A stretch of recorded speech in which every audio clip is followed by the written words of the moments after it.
औज़ुबिल्लाहिमिनश्शैतानिर्रजीम बिस्मिल्लाहिर्रहमानिर्रहीम रब्बी यस्सिर वला तुअस्सिर वतम्मिम बिल खैर अल्लाहुम्मा रब्बि ज़िदनी इल्मा। डियर स्टूडेंट, अस्सलामु अलैकुम। आज हम जो टॉपिक करेंगे वो टॉपिक है एनर्जी से रिलेटेड। एनर्जी है क्या? अगर हम मूविंग एयर को ऑब्ज़र्व करें तो ये मूविंग एयर जब विंड मिल के साथ जाके टकराती है तो विंड मिल मूव करना शुरू कर देती है। ये मूव क्यों करती है? क्योंकि मूविंग एयर के अंदर एनर्जी मौजूद होती है और इस एनर्जी की वजह से मूविंग एयर के अंदर वर्क करने की एबिलिटी पैदा हो जाती है।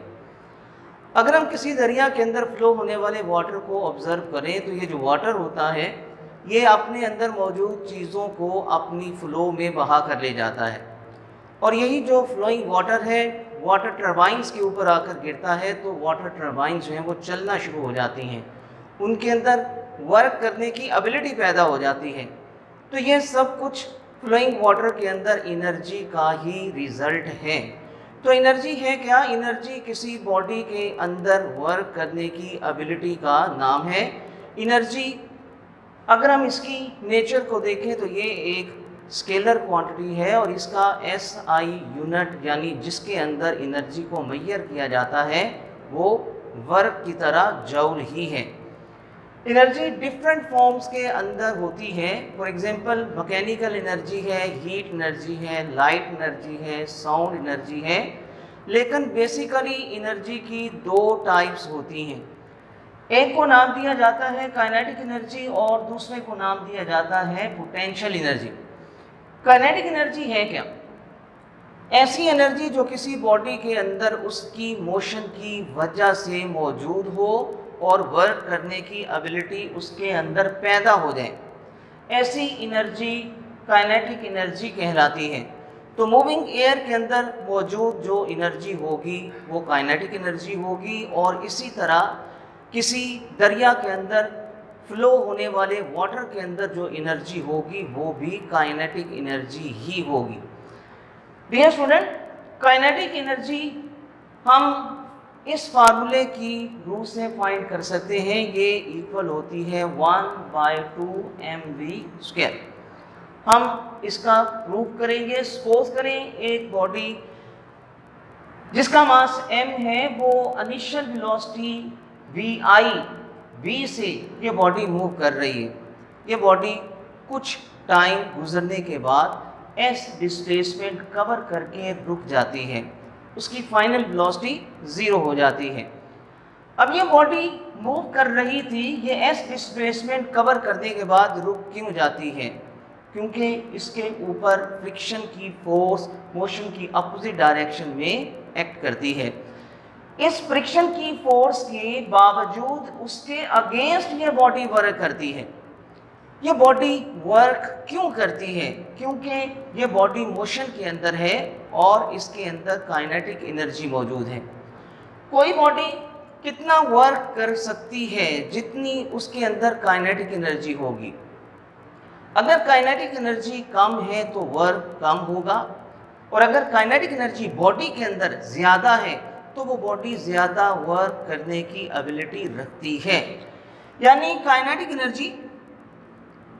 एनर्जी और बॉडी का वर्क ये दोनों एक दूसरे के इक्वल होंगे।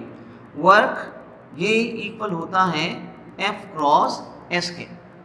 ये स्टूडेंट, अब हम F क्रॉस S की वैल्यू थर्ड इक्वेशन को यूज़ करते हुए फाइंड करेंगे।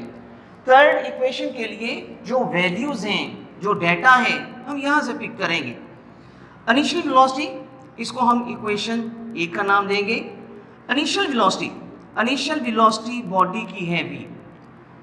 Final velocity body rest form में आ जाती है, फाइनल वेलोसिटी हो गई उसके 0। ये बॉडी जो डिस्प्लेसमेंट कवर करती है, डिस्प्लेसमेंट को s से डिनोट करेंगे, s डिस्प्लेसमेंट कवर करती है।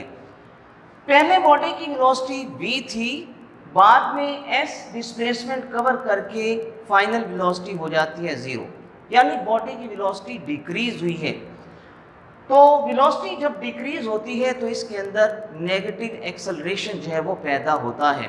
नेगेटिव एक्सेलरेशन या एक्सेलरेशन की वैल्यू हम न्यूटन के सेकंड लॉ से फाइंड करेंगे। न्यूटन का सेकंड लॉ हमें मालूम है कि F is equal to M A के इक्वल, यहाँ से A की वैल्यू निकालेंगे F बाय एम। m इस साइड पे जाके डिवाइड हो जाएगा, क्योंकि वेलोसिटी डिक्रीज हुई है इसलिए एक्सेलरेशन की वैल्यू नेगेटिव लेंगे। ये माइनस साइन शो करेगा कि एक्सेलरेशन नेगेटिव है। थर्ड इक्वेशन को यूज करते हुए हम F क्रॉस S की वैल्यू निकालेंगे by using third equation of motion. 2as vf square minus vi square. अब डेटा के मुताबिक एक्सेलरेशन इसकी वैल्यू नेगेटिव है, which is equal to minus f by m। f by m into s, v f square 0 है, v के equal है vi का स्क्वायर v के स्क्वायर के इक्वल। यह आ जाएगा हमारे पास v का square minus 2 into f cross s over m। Negative sign both sides का कैंसिल कर देंगे। ये m है, m को क्रॉस मल्टीप्लाई कर देंगे, m v square 2 into f cross s।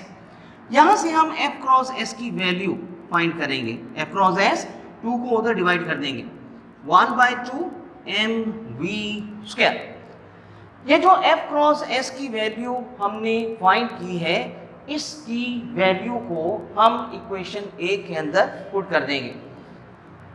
हमें मालूम है कि ये जो इक्वेशन a है ये काइनेटिक एनर्जी इक्वल है f क्रॉस s के।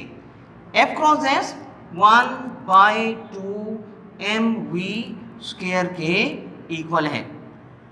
तो डियर स्टूडेंट, ये हमने काइनेटिक एनर्जी का प्रूफ जो है वो किया है, जो कि 1 बाय 2 एम वी स्क्वायर के इक्वल होती है।